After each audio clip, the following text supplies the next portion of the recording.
So yeah, 1985, Kellow Hall. The semi-terrifying thing was that you had a kitchen window where you did the most of the prep, and next to you, you had a very nice Arga that was good for keeping your arse warm, but not a lot else half the time. Because the more you had the lids up to cook, the colder the damn thing got. And if you start off service at 6:30, by the time you got to 10 to 9, my God, you could put your hand on the damn thing, but it looked good. You could see the customers driving up and parking and then waving at you or not, as the case may be, which was great. And you didn't have to ask how many covers or are we getting busy. But then because there was one of you, the terror thing kind of, oh my God, there's more of them coming in, more of them coming in. So in the end, I think I stuck a piece of paper on the window, which was a precise kind of square of where you could see the headlights. So I didn't have to worry about that anymore. Yeah. And what was also really good was the owner used to take me just down the driveway to the fields where the beef, and excuse my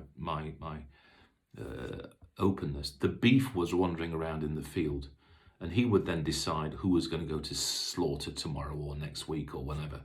And then X amount of weeks later, you'd kind of, wander you'd try and get into the cold room with all bakery and bloody pastry stuff and butchery everywhere because, the chef's cold room had been massacred by all these other guys.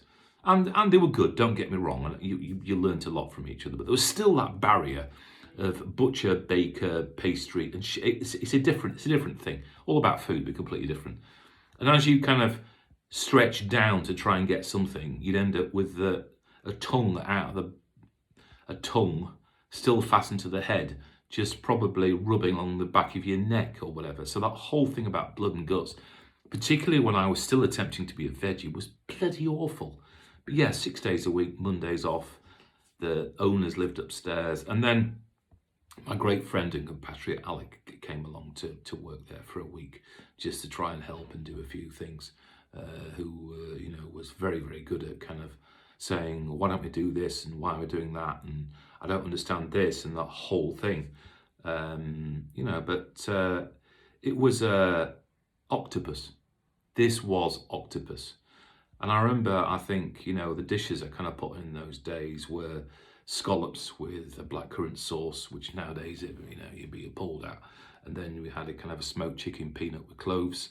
And we had a tiny little puff pastry with some lovely local cheese and ham.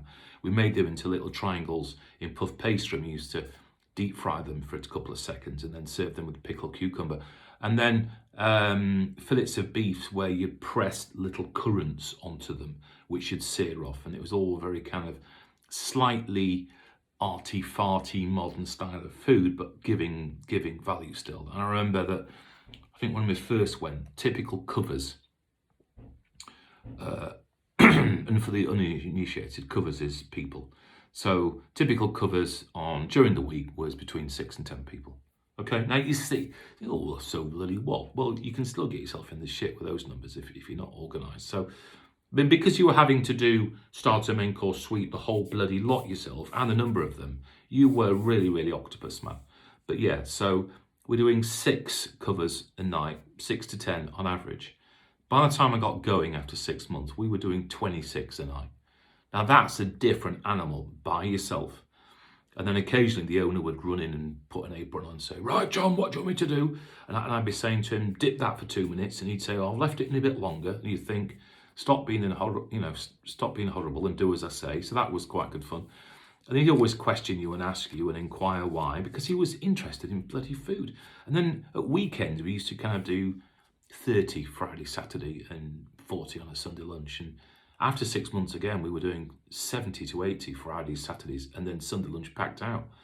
So the money was coming in, the cash was the whole thing was there. We produced some good food. I had ups and downs of, how I felt about it, because it's hard bloody work. And probably looking back, that being able to express myself and to be able to discover myself and to be industrious and to actually sort my shit out mentally to say, sorry, shit, not shift, but I am the man and I'm going to conquer this and this is my bloody cuisine, was a great thing and a great area of the country.